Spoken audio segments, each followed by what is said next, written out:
What's up YouTube? Today we have a brand new Galaxy S7 Edge on the table. We're gonna see how durable this thing is, and what situations you'll have to watch out for in everyday life. Let's start with the scratch test. Like always, I have a set of picks that help me determine where the hardness of the screen falls on Mohs scale of hardness. I gradually increase the hardness of the picks until I can see scratches on the screen. Now, normal glass would fall around a level 5 on Mohs scale. Tempered glass, like on the Galaxy S7 Edge, is a tad bit harder. You can see that a level 6 makes a mark, but a level 7 leaves a much deeper groove. This is pretty on par with most major cell phones these days, except for the Droid Turbo 2, which has a plastic, shatterproof screen that scratched at a level 3. You can watch that video if you're interested. Lucky for us, Samsung continued using a glass camera lens.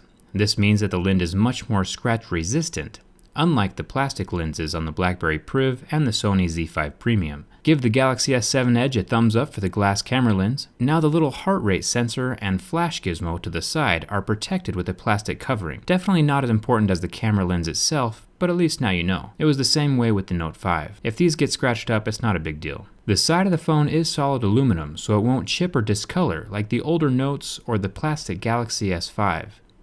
Now the back panel of the phone is glass as well, and the Samsung logo is printed on the underside of the glass, so you won't have any issues with that rubbing off or chipping out like on the Lumia 950 or with the older Nexus 6. The back glass does scratch a bit easier than the front glass. You can see that my razor leaves some marks on the back, but that same razor leaves the front unscathed. They do sell clear protective covers or skins, so you can protect the back glass if you're into that kind of thing. Let's jump into the burn test. This one always is interesting to me.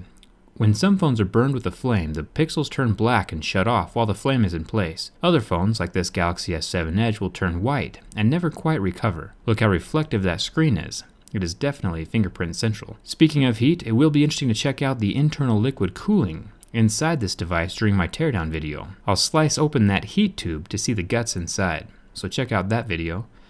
Before we do the bin test, make sure you're subscribed. I've tested 15 phones now, 12 of which survived my bin test, and 3 of which snapped in half like very expensive crackers. Let's see how the S7 Edge holds up. Bending from the back holds up pretty well. When I flip it around and press on the screen though, you can see the back panel lift up just slightly from the frame. Once that seal is broken on the back cover, it is definitely not water resistant anymore. But the phone itself does not break no matter how I bend it. It is a solid beast of a device. So if you're a heavyset, skinny jean wearing individual, I would not recommend putting this phone in the back pocket of your skinny jeans. It would compromise that water resistant seal. But other than that, this phone is stronger than Donald Trump's hairspray, and that's saying something. It really is one of the strongest, most durable phones I have tested so far. Zero complaints on my end. I post behind the scenes stuff on Instagram and Twitter, so follow me there for updates.